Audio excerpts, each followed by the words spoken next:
So we can talk about 3 different levels of practice. Level 1 is an approach based on experience. So bits and pieces, ideas that seem to work with no secure underpinning. They can be very, very useful in the horse world.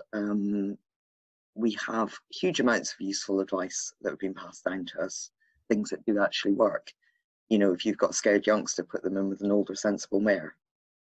Nobody's scientifically validated that, but there's actually pretty good reasons to think that would work. Decent piece of advice. So not to be discounted, but it is just based on experience. Level 2, an approach based on methods or protocols which have some scientific underpinning. Usually when you say somebody is practicing in a level 2 manner, the goals are restricted to one area, so they're focusing on behaviour change. They're saying, I understand about learning theory, and this is how I change this behaviour. And they're not looking at the whole picture of, oh, it might actually be something else going on. Or you might be looking at healing a specific injury. So with absolutely no criticism to vets, but you might have somebody coming in saying, there's a damaged tendon here. This is how we treat the whole horse because this is how you treat a tendon injury.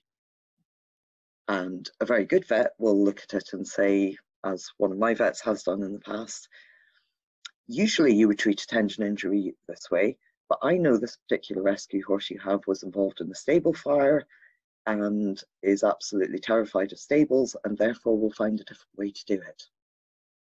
You know, so he's looking a bit more at the whole picture, a bit more level 3. And a level 3 approach is where we take in our biopsychosocial and we think about all factors influencing well-being. Training and interactions with people are part of this picture, but they're not the whole picture.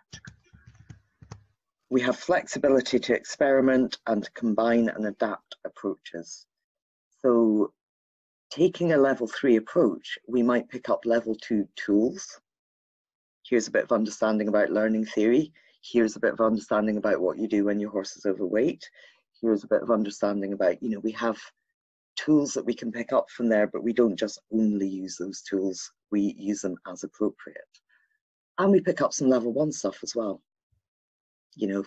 That seemed like a good idea, let's give it a try, let's see what happens.